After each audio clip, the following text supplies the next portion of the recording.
sebelum didaftarkan indikasi geografis itu harga produknya ya, seingat saya itu di bawah 20.000 per kilonya. Ini sebelum didaftarkan nih? Sebelum didaftarkan. Di bawah 20.000? Iya, benar. Setelah didaftarkan? Setelah didaftarkan, naik. Kalau nggak salah saya sudah di atas. Oke. Dan hanya mereka aja yang bisa buat itu. Di masyarakat di tempat lain itu nggak bisa gitu, seperti itu. Oke. Nah, inilah faktor sehingga produk yang dihasilkan menjadi unik dan khas dimiliki oleh daerah tersebut.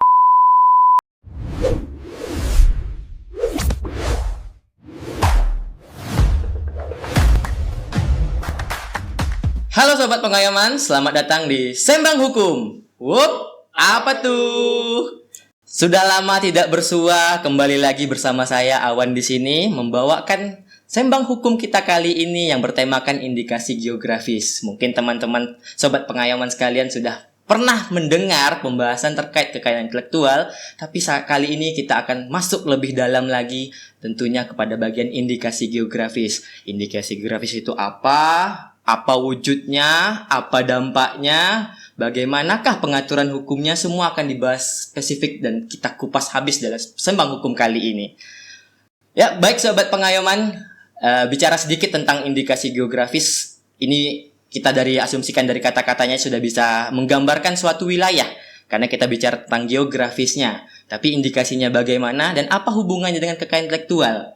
Ini kita kupas bersama narasumber ataupun tamu kita kali ini yang telah kita hadirkan langsung dari kantor wilayah Kementerian Hukum Kepulauan Riau, di mana beliau juga merupakan yang ahlinya, teknisnya di sini, dan tentunya juga pasti telah jago lah mengenai indikasi geografis di sini. Baik, selamat datang Bapak Nurman. Selamat datang, terima kasih Bang Awan atas undangannya di podcast Sembang Hukum, Kanwil Hukum Kepri. Iya, benar. Ngomong-ngomong Pak Nurman, saya kurang seru sih sebenarnya manggil Pak Nurman ya. Boleh nggak kita ganti aja? Tapi perlu sepakatin dulu nih, gimana kira-kira? Iya, boleh ya, Bang pakai abangnya boleh ya, biar nampak lebih muda sedikit gitu ya. Iya, benar. Suasana masih lebaran, kita maaf-maafan, kita saling abang-abangan juga lah ya. Siap. Baik, Pak Nurman. Pak Nurman lagi. Kebiasaan kadang kalau udah agak tua gitu saya ngomong ya, ke bapak gitu. Padahal ini kan harus bawanya ke abang gitu ya. Bang Nurman, sehat Bang? Sehat, alhamdulillah. Ya, sehat. Jadi Bang Nurman dah saya kenalin nih. Ternyata dia adalah apa nih jabatan Bang Nurman nih? Oh ya, baik. Kenalin baru namanya kira-kira. Ya. Belum saya perkenalkan diri ya. Baik, terima kasih Bang Awan. Jadi saya Nurman, Bang Nurman ya. Jadi sehari-hari kita bekerja di kantor wilayah Kementerian Hukum Kepulauan Riau dengan jabatan sebagai analis kekayaan intelektual ahli muda. Jadi memang tugas sehari-harinya yang terkait dengan pelayanan kekayaan intelektual. Wah, berarti benar nih Sobat Pengayoman. Bang Nurman nih memang bagian dari kekayaan intelektual untuk kantor wilayah Kementerian Hukum Kepulauan Riau. Khususnya Kepri ini Bang ya. Benar. Apa-apa pokok tentang KI, Kepri, Bang Nurman lah orangnya. Ada teman-teman yang lain. Ada teman-teman yang lain. Benar. Tapi kali ini kita spesifik bahas indikasi geografis nih Bang. Benar, siap. Boleh Bang ya? Boleh. Karena kemarin di episode sebelumnya kita udah bahas kekayaan intelektual secara umum. Jadi Sobat Pengayoman udah mengetahui nih apa aja jenis kekayaan intelektual, terus kemana aja arahnya, goalsnya apa. Ini kali ini kita spesifik ke indikasi geografis. Geografis ya. Mungkin boleh nih Bang, kasih tahu juga dulu lah ke Sobat Pengayoman nih, kira-kira indikasi geografis itu apa sih? Iya, baik. Terima kasih Bang Awan. Jadi berbicara indikasi geografis, jadi kita harus merujuk ya ke peraturan perundang-undangannya. Jadi ada yang mengatur gitu ya, ada yang mengatur. Jadi peraturan perundang-undangan yang mengatur tentang indikasi geografis ini itu ada di Undang-Undang Nomor 20 Tahun 2016 tentang merek dan indikasi geografis. Itu khusus ya? Iya, ada undang-undang yang mengatur tentang indikasi geografis. Iya. Jadi di sana kita bisa lihat apa sih yang dimaksud dengan indikasi geografis itu. Jadi indikasi geografis itu adalah suatu tanda yang menunjukkan daerah asal dari suatu produk atau suatu barang yang karena faktor lingkungan geografis sehingga memberikan suatu reputasi, kualitas dan karakteristik tertentu terhadap barang yang dihasilkan tersebut. Jadi ada faktor lingkungan yang mempengaruhi barang tersebut, barangnya atau produk yang dihasilkan tersebut. Berarti yang spesial dari suatu wilayah tertentu lah ya. Betul. Iya, macam gitu. Jadi indikasi geografis nih seperti yang saya katakan di awal tadi, Betul. ada kaitannya dengan wilayah. Wilayah benar. Iya. Oke. Terus Bang Nurman, kira-kira apa sih yang membuat suatu produk bisa masuk kategori indikasi geografis? Ya baik. Jadi suatu produk atau barang bisa masuk ke dalam produk indikasi geografis itu tadi apabila dia memiliki reputasi, memiliki kualitas dan karakteristik tertentu yang erat ada kaitannya dengan faktor lingkungan geografis. Oke. Ya, tempat produk tersebut dihasilkan. Jadi setiap produk yang mempunyai karakteristik seperti itu, maka dia bisa masuk ke dalam indikasi geografis. Oke. Menarik ya sobat pengayaman ya. Ternyata kalau kita bicara indikasi geografis, bukan hanya kontur wilayahnya aja yang kita bahas, tapi ada nilainya juga di sana ya. Betul. Yang dihasilkan dari wilayah tertentu tersebut. Betul. Wah, ciri khas gitu ya. Ciri khas. Memang Indonesia ini beragam budaya, berarti bisa dikatakan beragam indikasi geografis juga. Oh iya, Indonesia banyak sekali. Banyak sekali. Iya, banyak sekali indikasi geografis yang terdaftar. Baik, Bang Nurman, kira-kira apa sih syarat utamanya bisa dikatakan produk atau suatu benda tertentu tadi menjadi indikasi geografis? Tentunya kalau kita bicara hanya sekedar wilayah, ini hanya syarat. Tapi utamanya gimana? Iya benar. Tadi kan kita berbicara tentang faktor lingkungan ya. Nah, di sini kan saya belum jelasin tadi. Faktor lingkungan itu yang seperti apa? Oke. Nah, inilah yang menjadi syarat utamanya nanti. Jadi faktor lingkungan itu apa saja sih yang dikategorikan sebagai faktor lingkungan? Yang pertama itu ada faktor alam. Nah, jadi ada faktor alam di suatu lokasi, misalnya kita melihat dari sisi iklim atau cuaca di daerah tersebut, misalnya suhu suatu wilayah, curah hujan atau kelembapan. Kemudian ada nanti di suatu tempat itu misalnya ada kandungan mineral di dalam tanahnya, unsur haranya gitu kan, atau nanti dari bentang alam ya, seperti nanti ada di daerah pegunungan atau pesisir. Ini mempengaruhi suatu produk itu menjadi unik. Jadi faktor-faktor tadi apabila di suatu tempat yang berbeda-beda itu akan mempengaruhi keunikan produk yang dihasilkan. Seperti itu. Jadi, itu salah satu faktor lingkungan geografis tadi. Yang kedua ada yang namanya faktor manusia. Faktor manusia? Iya, faktor manusia. Jadi faktor manusia ini biasa saja berupa tradisi atau budaya sehari-hari masyarakat setempat. Ya, contohnya misalnya ada seperti pengetahuan tradisional di suatu kelompok masyarakat tertentu, di suatu daerah tertentu, yang dia misalnya pintar membuat suatu produk. Oke. Dan hanya mereka aja yang bisa buat itu, di masyarakat di tempat lain itu nggak bisa gitu, seperti itu. Oke. Nah, inilah faktor sehingga produk yang dihasilkan menjadi unik dan khas dimiliki oleh daerah tersebut. Iya, nah seperti itu. Yang ketiga, nah jadi produk itu harus aja nanti terkenal ya, ada reputasi, harus memiliki reputasi, kualitas dan karakteristik yang khas. Seperti itu Bang Awan. Oke, Bang Nurman, ini kita bermuara dari tadi menyatakan harus ada reputasinya terlebih dahulu. Iya. Ini yang dimaksud reputasi ini apakah memang yang sudah dikenal secara skala nasional atau bagaimana?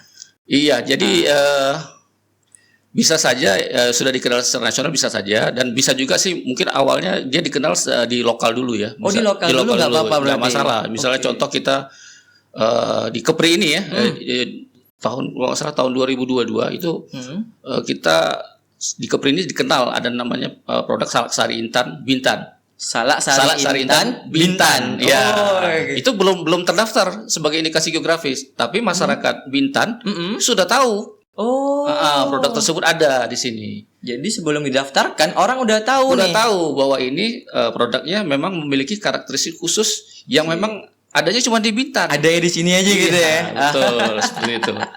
Nah, itulah yang dimaksud tadi. Dia sudah punya reputasi tadi. Oke, berarti skala reputasi itu nggak perlu harus dikenal secara publik secara seluruh Indonesia gini deh. Nggak perlu. Ya? Justru nanti setelah dia terdaftar sebagai produk indikasi geografis, maka dia akan lebih dikenal luas. Akan lebih dikenal luas. Betul, seperti itu. Berarti bisa dikenal nasional bahkan ke internasional. Oh, mancanegara juga bisa. Betul. Wah, berarti sobat pengayoman, penting kita ketahui bahwasanya indikasi geografis ini menguntungkan bagi suatu daerah, suatu wilayah. Karena apa? Meningkatkan pengetahuan bagi seluruh masyarakat, seluruh manusia untuk bisa mengetahui ini produk nih ada nih dari daerah sini nih. Iya kan? Iya. Jadi nggak perlu juga harus terkenal dulu untuk didaftarkan ya Pak Eng ya. Iya, terkenal mungkin bisa di kawasan dia dulu gitu ya. Kawasan setempat dulu ya. Betul. Masyarakat setempat nih tahu. Sudah tahu bahwa ini memang produk khas gitu ya. Adanya di sini aja Adanya nih. sebenarnya gitu di ya. sini. Seperti itu. Ya kadang orang nih mungkin udah tahu ada produk khas daerah dia, cuman dia nggak tahu mau diapain. Cuman taunya ya udah gitu aja. Gitu Iya, ya. betul. Akhirnya kan tidak berkembang kan? Tidak berkembang, bener. Betul. Kayak tadi Bang Nurman bilang Salak Sari Intan. Mungkin saya yang bukan asli Kepri nggak tahu nih Salak Sari Intan itu. Cuman sudah didaftarkan indikasi geografis, tentunya akan dibawa kemana-mana. Contoh simpelnya mungkin dibawa ke bazar, betul, festival, pameran gitu ya. Pernah dibawa kira-kira? Oh iya, khusus Salak Sari Intan memang kita sering ya. Malah di pameran-pameran di lokal ya, kayak di Kepri kita bawa. Kemudian pernah juga kita bawa ke tingkat nasional ke Jakarta. Oh. Iya. Di sana memang mereka pada mengenalkan produknya masing-masing ya? Seperti itu ya. Gitu. Terus Bang Nurman, apa sih yang membuat indikasi geografis ini penting untuk dilindungi? Jadi memang indikasi geografis ini kan salah satu rezim kekayaan intelektual ya, sehingga banyak manfaatnya. Kenapa dia harus dilindungi ya? Yang pertama, dia bisa memberikan jaminan sehingga keunikan dari produk tersebut menjadi terjaga. Ya. Adanya jaminan seperti itu. Yang kedua, menjamin kualitas dan keaslian dari produk yang dihasilkan tersebut. Kenapa dia harus dilindungi? Jadi yang ketiga, untuk melindungi masyarakat atau konsumen dari peniruan. Jadi kan bisa saja masyarakat ini kan bisa kena tipu lah dengan barang-barang tiruan gitu ya. Benar, itu, kan. Banyak itu. Contohnya misalnya dijual di pasar salak yang bukan Salak Sari Intan dijual, tapi mereka menyebutnya itu Salak Sari Intan, padahal itu bukan Salak asli. Sari Intan. Iya betul. Jadi dengan adanya terdaftar sebagai IG dan di label IG, jadi masyarakat lebih percaya, konsumen percaya bahwa produk ini asli. Seperti itu. Iya. Gitu.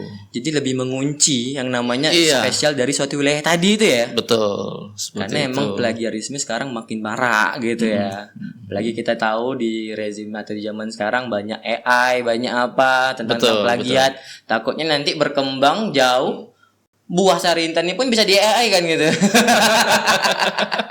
Diakuinya kan wilayah lainnya gitu kan. Betul. Tapi kalau udah kita kunci di indikasi geografis, udah inilah produk khas daerah tersebut. Jadi gitu konsumen jadi percaya, barang ini sudah dilabelin indikasi geografis. Mereka jadi lebih percaya ini bukan barang tiruan gitu ya seperti itu. Iya. Dan yang terakhir, kenapa harus dilindungi? Untuk meningkatkan nilai jual. Nilai jual produk tersebut seperti itu. Jadi gimana tuh Bang? Meningkatkan nilai jual berarti ada yang berbeda nanti dari segi harga atau bagaimana ya? Benar. Sebagian besar produk yang sudah didaftarkan indikasi geografis itu terjadi peningkatan nilai jual. Nilai jual jadi meningkat. Iya. Banyak sih. Cuma di sini mungkin saya bisa contohkan. Karena kita di Kepri yang di Kepri ini baru dua. Ada dua. Baru dua produk yang didaftarkan sebagai indikasi geografis, yaitu Salak Sari Intan Bintan dan Sagulingga. Untuk Salak Sari Intan sendiri sebelum didaftarkan indikasi geografis itu harga produknya ya. Seingat saya itu di bawah 20.000 per kilonya. Ini sebelum didaftarkan nih? Sebelum didaftarkan. Di bawah 20.000? Iya, benar. Setelah didaftarkan? Setelah didaftarkan, naik. Naik. Kalau nggak salah saya sudah di atas 25.000. Sudah di atas 25.000 sekarang. Iya, benar. Wah. Profit berarti ya. Profit. Baik sobat pengayoman, bukan hanya dari segi menjaga bahwasanya produk itu khas dari daerah tersebut, ternyata juga memiliki nilai ekonomis yang sudah diwujudkan dengan adanya Salak Sari Intan tadi Bang Nurman ya. Iya, benar. Bahwasanya nilai ekonomis tersebut bisa naik, mungkin saja bisa dari market value-nya ataupun pasarnya udah ke kancah internasional, karena tadi dibicarakan bahwasanya produk IG ini pun kadang dipamerkan, dibawa di pameran, festival, ya kan. Jadi itu lebih memperluas pasar yang ada. Jadi itu bisa menjadikan peningkatan dari segi harganya. Betul. Baik Bang Nurman, ini dari sisi masyarakat atau pelaku usaha di daerah, apa manfaat nyata yang bisa dirasakan ketika produknya sudah terdaftar sebagai indikasi geografis? Iya. Nyatanya ya mungkin bisa saya sampaikan di sini. Yang pertama tadi ya terkait nilai jual ya. Nilai jual otomatis tinggi, itu betul pasti akan dirasakan oleh masyarakat setempat yang menjual itu ya. Kemudian ada dengan reputasi yang semakin meluas, semakin terkenal, minat pembeli baik dalam negeri maupun luar negeri makin besar permintaan terhadap barang tersebut. Saya dengan semakin besar permintaan otomatis akan semakin meningkatkan perekonomian masyarakat tersebut ya. Yang lainnya itu akan terjadi peningkatan pendapatan dari si produsennya atau petani atau yang memproduksi itu ya. Pendapatan mereka akan semakin meningkat seperti itu ya. Meningkatkan kesetaraan ya. Itu manfaat nyatanya lah yang dirasakan oleh masyarakat ya. Karena dari profit yang naik tadi itu udah dampak nyata ya, real kali itu ya. Iya. Saya pernah cerita dengan produsen Salak Sari Intan itu ya. Itu mereka 1 bulan itu bisa, kalau nggak salah, bisa menghasilkan sampai 700 kilo. Wih, 700 kilo. Bayangkan 700 kilo kali 20.000 aja. Wah, berapa sebulan dia? Saya ambil kalkulator dulu lah kalau gitu. Ya mungkin bisa kalah kita yang PNS ini. Penghasilannya kan gitu. Seperti itu. Baik. Gitu. Baik Bang Nurman, terus tadi kita udah bicara indikasi geografis tuh, kita dapat lah contohnya 2 gitu ya. Yang udah kita kenal secara umum di Kepri ini. Mungkin kenal seperti Salak Sari Intan, Sagulingga. Itu kira-kira kalau kita bicara 2 buah tersebut ataupun 2 produk tersebut, tentunya itu ada dong di mana-mana. Betul. Seperti salak, mungkin saya kenal dulu mungkin namanya salak Pondo, ya kan? Salak Bali ya. Salak Bali. Betul. Nah, itu yang membedakan itu apa ya kira-kira? Sehingga ini bisa didaftarkan gitu. Iya, kalau salak itu memang hasil, kalau bentuk fisik ya, bentuk fisik itu kalau kita lihat dia bentuknya dagingnya agak tebal ya. Dagingnya tebal, bijinya kecil. Oh, bijinya kecil, dagingnya tebal. Itu kan berarti kan enak sekali itu. Iya, puas kita makan ya. Iya. Kemudian dari sisi warna kulitnya. Dia agak coklat tua hingga kehitaman. Kemudian kalau dicium aromanya lebih harum gitu ya. Dan rasanya lebih manis dibanding dengan salak lain gitu ya, seperti itu. Memang ada ciri khasnya itu, kelihatan gitu kan, ada kelihatan dan bisa dirasakan seperti itu.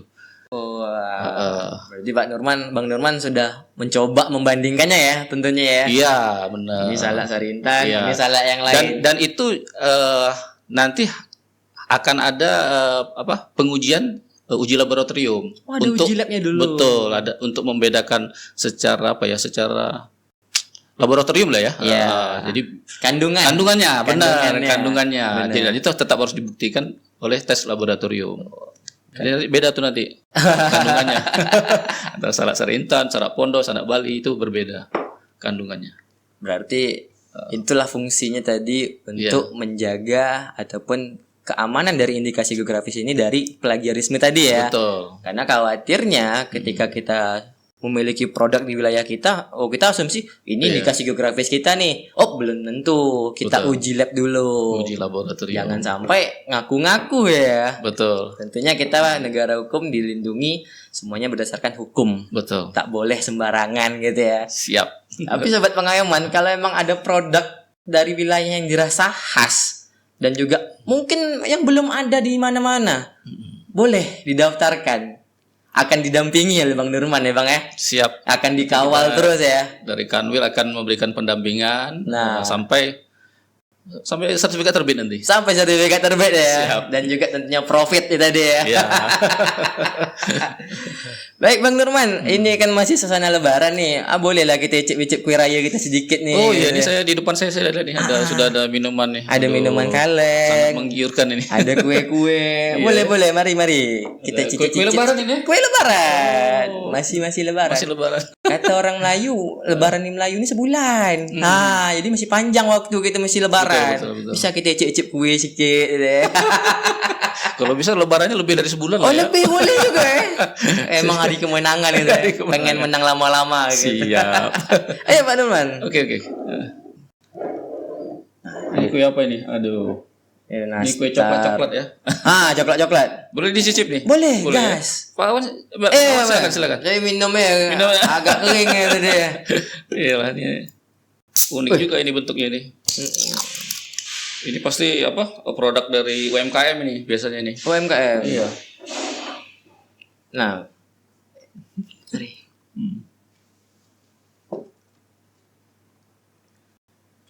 Bang Nurman. Ini kita kan sambil nyicip nih.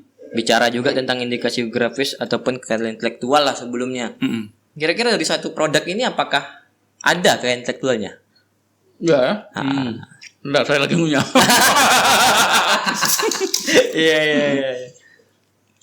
Jadi kalau kita lihat ya dari produk ini ya, ini kan produk minuman sarang burung walet ya. Dari satu produk ini aja kita bisa tahu ini ada beberapa kekayaan intelektual yang terdapat dalam satu produk ini. Oke. Ya, yang pertama saya mungkin sebut merek ya. Merek. Di sini sudah ada mereknya. Oke. Oh, ini mereknya Mereknya ya? yang merah ini ya. Ini saya sebut nggak apa-apa nih. Nggak apa-apa. Merek The Best. Oke. Merek adalah salah satu jenis kekayaan intelektual. Yang kedua, ini bisa juga paten sederhana ini. Paten sederhana. Mengenai fungsi dari cara membuka ini ya. Tutup botolnya. Tutup botol ini, tutup untuk kaleng membuka ini. Ini kan berbentuk teknologi. Yang memiliki fungsi. Oh. Berarti ini adalah paten sederhana. Oke. Terus kemudian dari bentuk desain dari botolnya ini sejenis desain industri. Desain industri. Kemudian kalau kita masuk ke dalam lagi ya, ini kan di dalamnya ada air dan biasanya ada jeli-jelinya gitu ya. Ada burung waletnya itu ya, Itu kalau sarang burung walet ini kandungan di dalamnya ini bisa juga kita melihat ada kemungkinan ada jenis indikasi geografis kalau seandainya kandungan dari minuman ini diperoleh dari daerah yang menghasilkan produk tertentu tadi itu. Betul, khusus ya. itu ya. Jadi bisa saja kandungan burung waletnya di sini berbeda. Antara satu lokasi wilayah dengan wilayah yang lainnya. Bisa saja mungkin harus dilakukan uji laboratorium dulu. Iya, benar. Minum dulu ya.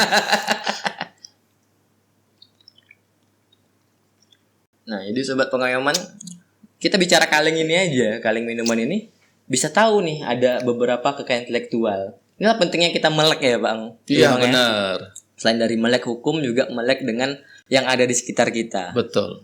Tentunya dari kaleng ini kita bisa belajar jenis-jenis kekayaan intelektual dan juga dari kaleng ini kita bisa mengimplementasikan mungkin ilmu-ilmu yang kita punya untuk membentuk kekayaan intelektual yang baru lagi, dan juga tidak menutup kemungkinan tentang indikasi geografis tadi ya. Benar. Bisa diproduksi ataupun dihasilkan jadi dalam bentuk kalengan atau bagaimana. Betul. Nanti kalau sudah terdaftar sebagai IG ini nanti ada logonya, nanti logo indikasi geografis. Oh, ada logo khususnya. Iya, misalnya saja nanti sarang burung walet misalnya di Kepri ini punya ini ya penghasil khusus ya. Sarang burung walet Kepulauan Riau. Nah, gitu. Iya. Seperti itu. Jadi harus menyebutkan nama daerahnya gitu. Harus nama daerahnya ya. Harus disebut. Itu kuncinya ya. Iya. Baik, Bang Nurman, kita tadi udah bahas konsep dan pentingnya indikasi geografis. Iya. Sekarang kita masuk nih ke prosesnya. Sebenarnya bagaimana sih tahapan suatu produk bisa mendapatkan perlindungan indikasi geografis? Baik, ini mulai menarik nih ya. Iya. Tadi kita sudah paham terkait apa itu indikasi geografis. Sekarang kita mulai. Oh, sudah paham nih. Ya, Bagaimana sih cara tahapannya ya? benar. Nah, jadi di sini saya dapat jelaskan. Yang pertama itu yang paling penting yang pertama memang harus ada masyarakat harus ada MPIG.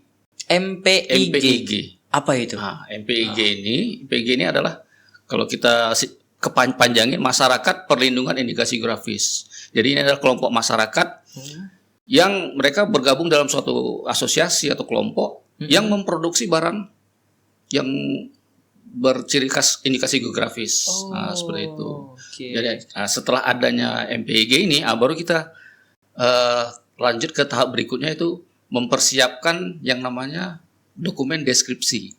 Dokumen deskripsi. Dokumen deskripsi seperti itu. Jadi dokumen deskripsi ini nanti di dalamnya, ini memang yang paling rumit memang nih. Oke. Untuk tahapan ini tahapan yang paling rumit. Kenapa begitu tuh? Iya, karena memang untuk membuat dokumen deskripsi ini membutuhkan sumber daya dan pembiayaan yang mungkin lumayan lah. Ya, seperti itu. Karena dia nanti di dokumen ini ya nanti akan ada tercantum terkait karakteristik dan keunikan produknya. Itu dijelaskan nanti itu. Kemudian nanti dijelaskan di situ faktor alam atau faktor manusia seperti apa sih yang mempengaruhi sehingga produk ini jadi gitu ya. Oke. Nah, itu harus dijelaskan di situ. Otomatis nanti kan pasti akan ada penelitian mendalam. Misalnya kalau seperti produk-produk buah-buahan atau perkebunan harus ada uji laboratorium. Nah, sekarang uji laboratorium aja butuh biaya. Oke. Nah, seperti itu kan. Nah, itulah makanya saya katakan tadi ini yang paling berat sebetulnya, yang paling berat. Ya, seperti itu. Kemudian nanti harus tercantum di dokumen deskripsi ini batas wilayah geografisnya. Oke. Jadi itu harus ditentukan. Batas wilayah produksinya itu daerahnya ditentukan. Dibuat petanya itu nanti. Ini kan harus ada instansi yang mengeluarkan. Iya, Nah, seperti itu ya. Nah, seperti itu. Selanjutnya nanti harus ada penjelasan terkait sejarah dari produknya, ya kan? Kemudian tradisinya seperti apa gitu ya.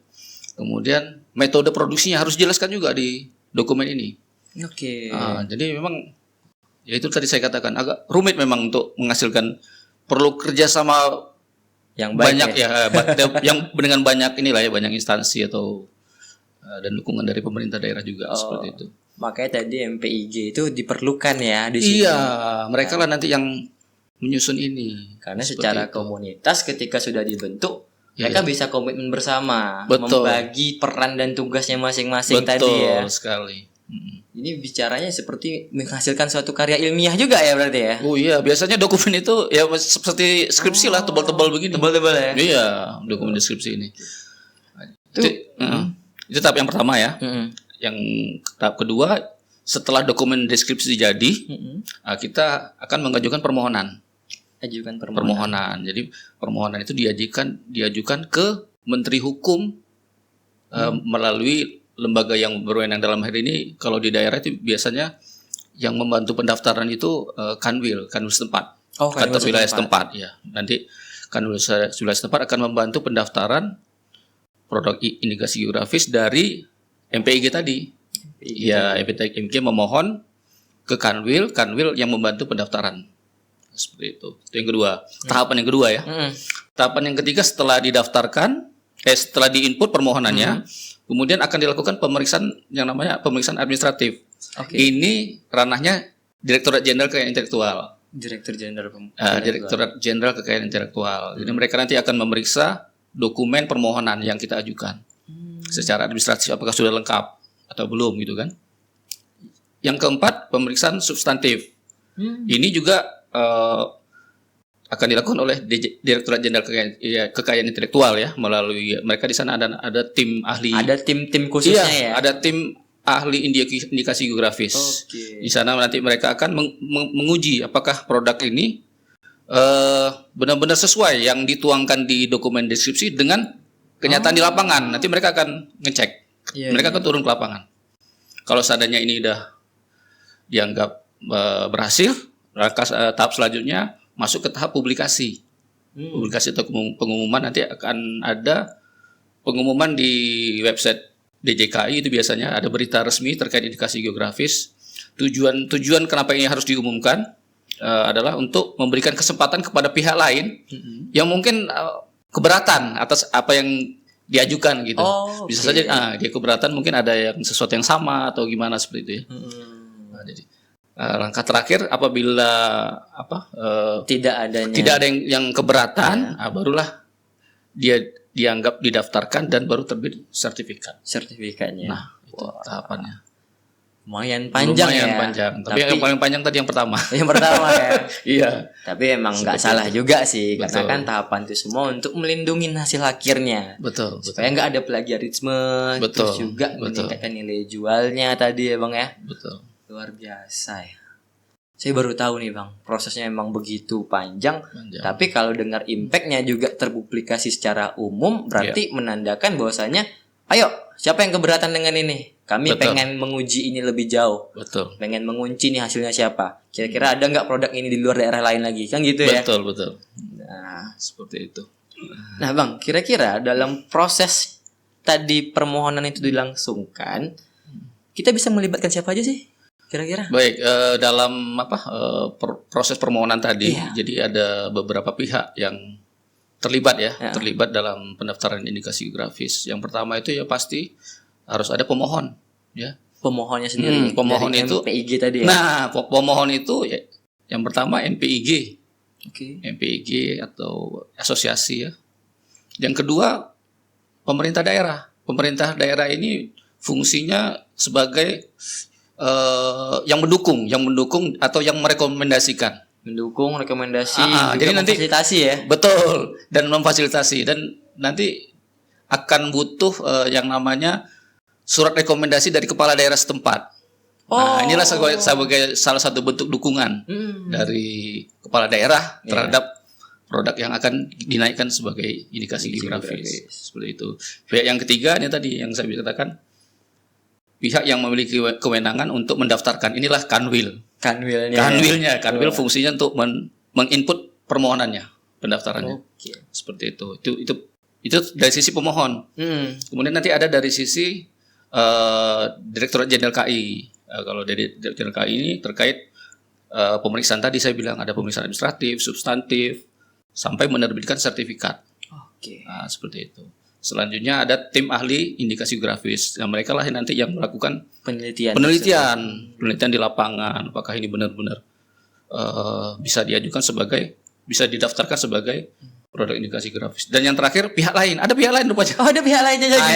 Iya, itu tadi yang berupa mungkin masyarakat atau instansi lain yang merasa yang keberatan. Kalau seandainya ada keberatan, mereka akan mengajukan keberatan selama masa pengumuman tadi. Dan mereka berpengaruh juga ternyata. Wah. Iya, terlibat juga gitu. Terlibat juga ya. Iya, betul seperti itu. Oke, menarik sekali nih. Tapi kalau tadi udah mendapatkan rekomendasi kepala daerah, betul. Tentunya kalau kita kaji ulang lagi tadi harus ada luas wilayah. Tentunya itu mereka yang mensupport ya. Iya benar, dari pemerintah daerah, dinas terkait lah yang akan mengeluarkan peta wilayah tadi ya. Seperti itu. Nah, sobat pengayoman, tentunya bagi yang memiliki sasaran indikasi geografis yang ingin daftarkan dan membentuk MPIG tadi namanya, jangan terlalu khawatir dengan syarat-syaratnya. Ada pemerintah daerah yang siap support ya Bang ya. Iya benar. Nah, nggak mungkin dong MPIG-nya sendiri yang mengukur tanah kan. Betul. Kalau bisa dibantu sama Pemda setempat apa salahnya gitu ya. Sangat memanfaatkan dan bermanfaat juga untuk mendukung hasil-hasil indikasi geografis tersebut. Nah Bang, kalau kita bicara tadi kan sampai ada survei lapangan. Kata-kata lapangan nih. Jadi kalau di lapangan sendiri apa tantangannya nih kira-kira? Nah, ini dia. Memang kita jangan bilang kesulitan lah ya. Itu tantangan. Kalau tantangan berarti kita harus punya upaya untuk melangkawinya. Oh iya, melewatinya ya. Jadi tantangan terbesarnya itu di sini saya mungkin dapat jelaskan secara umum ada tiga ya. Ada tiga tantangan. Yang pertama itu gimana sih caranya menyatukan produsen-produsen produk ini untuk membentuk suatu asosiasi yang kita sebut tadi sebagai MPIG. MPIG tadi ya. Itu banyak di Kepri ini kita melihat potensi-potensi produk yang bisa kita anggap sebagai indikasi grafis, cuman belum ada MPIG-nya itu tadi belum ada, belum terbentuk. Nah, itu suatu tantangan itu, karena akan melibatkan banyak instansi, banyak orang Banyak gitu pihak, ya. Banyak pihak dalam rangka untuk membentuk MPIG tadi. Nah, dengan adanya nanti MPIG yang solid dan konsisten, tentunya nanti akan kualitas produknya akan terjaga, lebih seperti terjaga. itu. Nah, jadi itu yang pertama. Oh, yang pertama ya. Itu pertama. Jadi yang kedua, ya mungkin ini di masing-masing daerah mungkin berbeda-beda ya, berbeda-beda. Kalau kita di Kepri ini, saya melihat sih memang masyarakat atau pemerintah daerah atau produsen produk tersebut masih minim ya, masih minim kesadarannya atau pemahaman tentang manfaat ekonomi jangka panjang dari produk IG ini. Dan disinilah peran kita dari Kanwil untuk terus melakukan sosialisasi. Ya, jadi itu tantangan kedua ya. Dua ya. Seperti itu. Jadi minimnya pengetahuan itu tadi ya, minimnya, sehingga mereka yang punya produk ya udah itu aja yang mereka jual segala macam, mereka nggak berpikir pengembangannya ke depan. Seperti itu ya. Dengan IG ini kan akan berkembang indikasi geografis. Yang ketiga ya balik lagi tadi dalam rangka penyusunan dokumen deskripsi. Oke, itu ya. Tadi saya sudah jelaskan sebelumnya ya. 3 itu yang merupakan tantangan terbesar untuk menjadikan suatu produk indikasi geografis ya. Kita harus yakin, harus bisa. Harus yakin. Kalaupun nggak bisa bikin deskripsi, minta joki kan, nggak bisa gitu ya. Maksudnya ketika udah menjadi tadi MPIG ya, tentunya dari unsur komunitas itu pasti punya relasi-relasi. Betul. Apalagi ketika sudah dibantu ataupun didorong oleh pemerintah daerah. Tentunya mereka punya tim-tim ada ahli timnya, betul, tim yang bisa mensupport lah untuk penyusunan. Benar. Yang penting kita harus yakin ketika produk kita itu sudah kita rasa kita unggulkan, mari kita perjuangkan. Nah, kayak gitu ya mungkin ya Bang Nurman ya. Betul. Baik Bang Nurman, ketika udah terdaftar nih, indikasi geografis, terbit sertifikatnya. Ya. Bagaimana cara agar kualitasnya tetap konsisten dan tidak menurun? Iya, untuk menjaga ini memang menjaga konsistensi dari kualitas produk ya. Ini bisa saya sampaikan di sini. Yang pertama itu kita harus melakukan penguatan kepada MPIG yang sudah terbentuk tadi. Jadi MPIG itu harus melakukan pengawasan lah terhadap seluruh anggotanya, memastikan bahwa seluruh anggota MPIG itu melakukan produksi atau SOP untuk memproduksi itu sesuai dengan dokumen deskripsi yang telah tertuang di dokumen deskripsi tadi ya. Benar. Jadi harus sesuai, jangan sampai tidak. Kemudian harus rutin dilakukan pembinaan atau kepada petani-petani atau produsen tersebut dalam rangka menghasilkan produk yang sesuai dengan standarnya gitu ya, seperti itu. Yang kedua perlu adanya pengawasan nih dari pemerintah juga, pemerintah dan baik pusat atau daerah melakukan pemeriksaan. Contohnya mereka turun nih ke pusat-pusat perbelanjaan, memastikan bahwa produk ini survei ini produknya IG-nya macam mana ini, apakah masih asli atau gimana. Kemudian ada juga nanti perlu sampai ke uji lab lagi, bisa jadi. Bisa jadi ke uji lab lagi. Untuk memastikan bahwa kualitasnya masih sama. Ya kalau tidak sama lagi berarti kan ada dusta. Gitu. Ada dusta di produk tersebut ya. Iya. Kemudian nanti salah satu caranya lagi harus ada penggunaan logo tadi. Logo indikasi grafis itu harus dicantumkan pada saat di kemasannya. Pada suatu kemasan tersebut. Iya, gitu aja untuk memastikan produk tersebut tetap konsisten ya. Seperti itu, Bang Awan. Oke, Bang. Tadi bicara ketika dilakukannya lagi uji lab. Iya. Apakah ada potensi indikasi geografis tersebut dicabut ketika ternyata isiannya itu telah berbeda gitu? Nah, benar. Jadi indikasi geografis itu kan masa berlakunya kan tidak ada ini. Kalau kayak merek 10 tahun. Kalau indikasi tidak ada batasan waktu ya. Dia batasan waktunya akan dicabut apabila karakteristik, kualitas dan karakteristik utamanya itu sudah berubah. Sudah berubah, maka dia bisa dicabut. Seperti itu. Makanya kalau sudah ada indikasi seperti itu, makanya akan diuji lab lagi gitu. Diuji lab lagi. Seperti itu. Uji Berarti laboratorium. memang diperlu tuh konsistensi dari suatu produk tersebut ya. Betul. Karena ciri khas gitu Ciri ya. khasnya betul. Khas itu berarti kan ada dasarnya. Betul. Kalau udah berubah berarti hilang dong khasnya. Hilang, betul. Kecuali ada pengembangan baru, daftarkan yang baru lagi dong. Betul. Gitu ya. Baik Bang Nurman, seru sekali ya Sobat Pengayoman kita bahas di sini. Iya. Sudah mengulik lebih jauh terkait indikasi geografis, terus juga sudah mengulik lebih jauh apa yang ada di Kepri ini sendiri. Tadi kita dengar ada Salak Sari Intan, Bintan ya. Iya. Salak Sari Intan Bintan, Sagulingga. Dan tentunya kita mengharapkan ataupun bermimpi lah bahwasanya Kepri yang kita tahu ini terdiri dari banyaknya pulau, betul. tentunya bahkan banyak ada keunikan gitu Betul. ya. Jangan sampai keunikan-keunikan di wilayah itu tidak terlindungi. Iya. Nah, terus Betul. Bang Nurman kira-kira untuk melindungi ini semua dan juga kita ngeliat potensi yang ada lah nih di Kepri nih.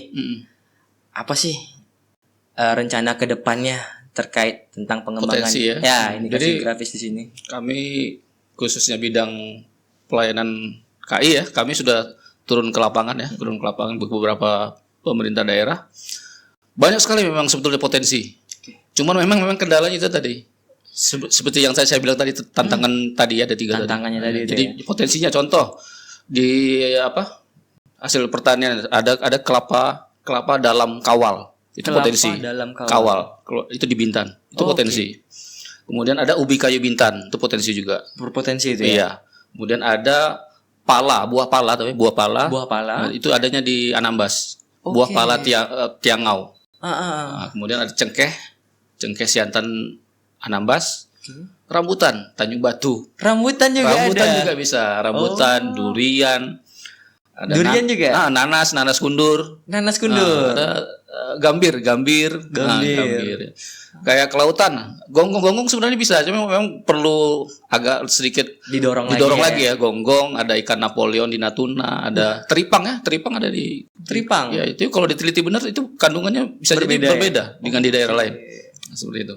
Kemudian kalau dari sisi budaya, kerajinan itu ada tudong manto di Lingga. Itu saya perhatikan itu bisa juga potensi itu. Karena dia tekniknya memang mereka aja yang bisa itu, teknik pembuatannya. Cuma mereka aja yang bisa. Nah, teknik pengetahuan tradisionalnya itu kan. Kemudian ada kain cual Anambas. Ada batik Manes Bintan. Batik Manes Bintan ini sedang berproses. Kemudian kalau kita ke Natuna sering beli oleh-oleh ikan tongkol asap ya. Ikan tongkol asap. Enak Natuna, itu. Itu mungkin potensi. Berpotensi juga ya. Memang tadi tantangan itu yang perlu kita dorong dan kita kawal bersama ya. Betul. Gitu kira-kira. Baik Sobat Pengayoman, tidak terasa sembang kita hari ini sudah sampai di penghujung. Kita juga sudah mendapatkan banyak informasi nih dari Bang Nurman tentang indikasi geografis. Tentunya tak luput dari itu semua, kita selalu berharap bahwasanya Kepri sendiri yang terdiri banyak pulau itu bisa didorong lagi, dikawal lagi dan juga menghasilkan lebih banyak lagi ya indikasi geografis dengan berbagai keunikannya.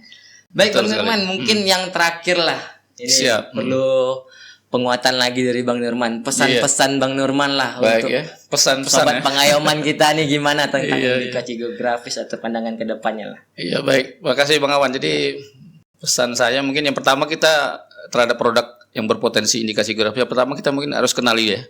Setelah kita kenal, kemudian kita lindungi, kita daftarkan.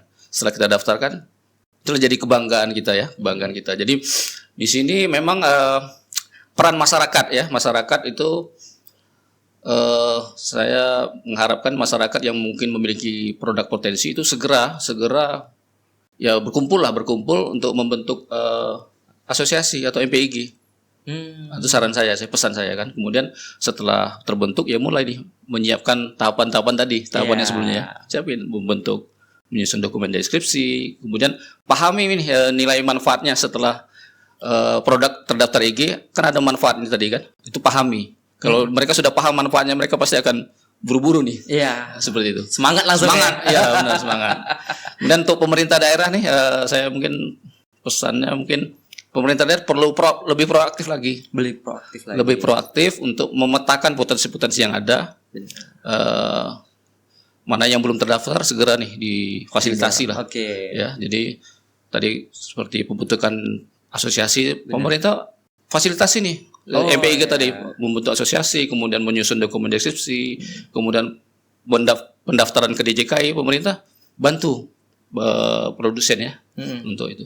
Kemudian setelah terdaftar sebagai IG, pemerintah membantu mempromosikan, ya, jadi biar bisa dikenal gitu kan. Bisa saja nanti pemerintah menjadikan suatu kawasan yang memproduksi IG itu menjadi suatu kawasan berbasis pariwisata, jadi suatu kawasan pariwisata, jadi agrowisata ya. Kayak Salasari Intan tadi ya. Benar. Jadi kita tidak hanya membeli salahnya aja, tapi kita buat di sana kayak semacam tempat wisata, betul. Seperti itu untuk pengembangan selanjutnya lah. Kemudian yang terakhir mungkin saya saran pemerintah daerah mulailah menjadikan indikasi geografis ini sebagai dalam kebijakan prioritas pemerintah daerah. Kebijakan prioritas pemerintah mulai daerah. dimasuki karena besar kali manfaatnya dari sisi ekonomi ke depannya. Iya. Baik itu Bang Iwan, Bang Awan. Luar biasa.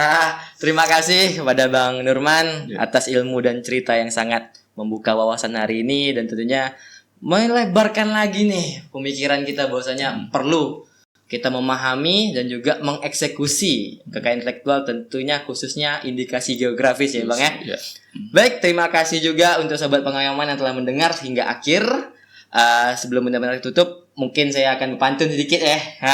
Kayak gitu pula. Bantu cakep ya. Atau sorry.